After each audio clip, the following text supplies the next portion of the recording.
Okay, we're back. What we're going to do here, and I already kind of started this, but I'm going to explain a few things to you. The top here we're going to finish off a little bit later. We put our stop cuts and cut it to the side. But what we're really going to do is we rounded it up quite a ways, and what we did is you start your pine cone at the bottom is you're going to put from one branch portion or green to the other. You're going to put a line across, and these are all going to be stop cuts. Okay, you do 4 and then you put 1 underneath. Okay, 1 there and underneath again and underneath. Now you don't go all the way to the corner, you kind of just leave a little bit of space between each. So if you do it again, like this one here will go like so, and you can tell this one go a little ways, and you'll have the same pattern go all the way down as you can see on this one. Okay, they kind of follow each other. Okay, so what we're going to do is we're going to take our knife and we're going to put a little bit of a stop cut, just like so. Alright, and the one thing you want to remember is that you want to make sure that you put a very deep cut, or very, like the stop cut itself, very deep right underneath it as you're making. Well, I need to go up here and do this one first. You have to do it in line. You can't do this one before you get this one done because they overlap. Okay, and if you can't get all the way up there, you turn it and go the other way. Alright, so that's what you want to do. You don't ever want to pry things out. If it doesn't come free, like this isn't coming free, you want to go back and recut it. Okay? See it, and then it frees it up. Alright? And then you do each layer that way. And then some can be smaller, some can be longer. You know, have some kind of a uniformed look to it. Alright, so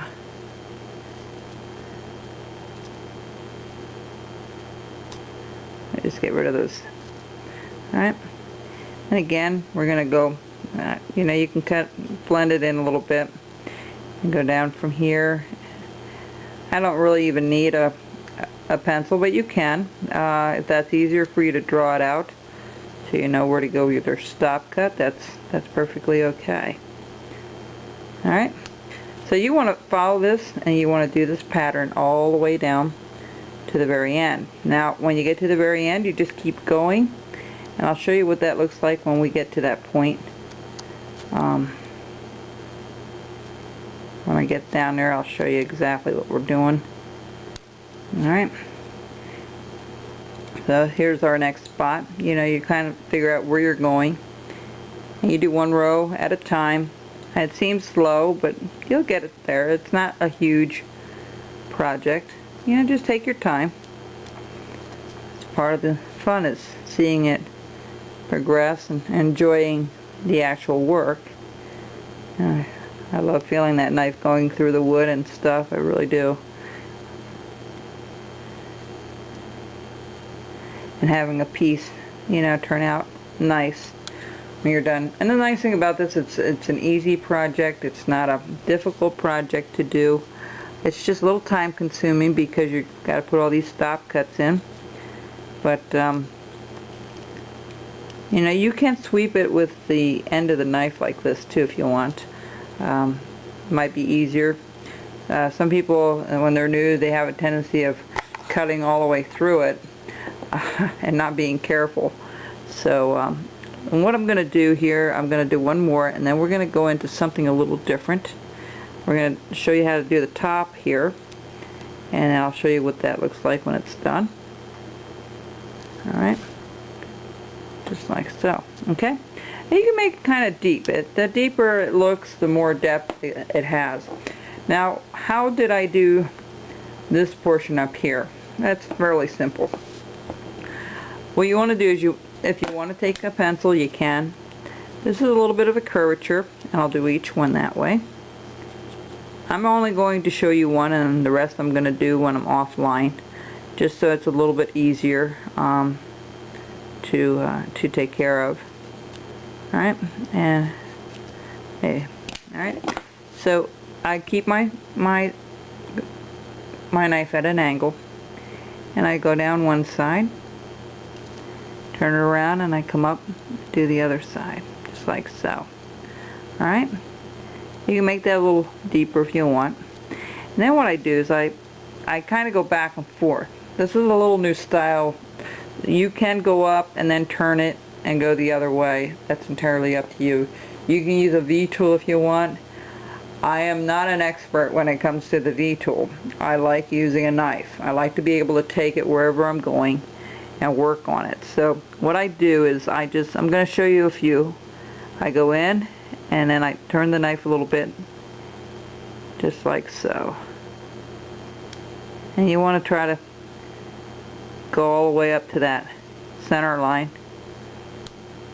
If it doesn't come free, you go back and you do another cut. Okay? And you do this all the way up. You know, you do this all the way up. And some can be a little longer than others. But you want to try to keep it somewhat uniformed. Not that it has to be. Okay, here at the end, I'm going to cut the very end out, and then what I do is I go back and I cut in between each little V. I don't know if you can see that. Let me see if I can get that up nice and close for you to see. Each little V I do separate. So when you look at it, it should have a little jagged look to it. Okay? That's all I do, and then I do the next side.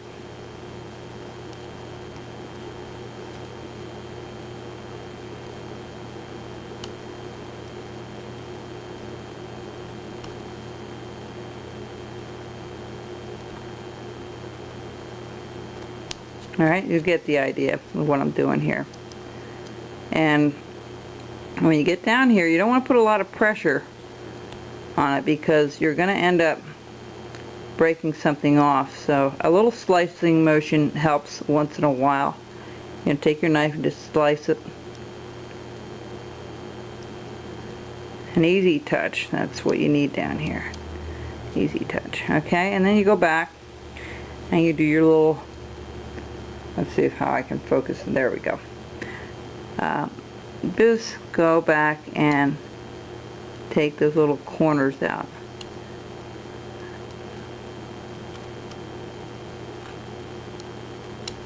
Alright, see how it looks? Alright, that's the kind of look that you want. Alright, I'm going to go offline and I'm going to do all the rest of these. And then I'm going to finish this up till we get to the end. And then I'll show you how to do the very end portion of this. So go ahead and finish this up offline. Continue this here, okay? And then we'll be back to finish it up.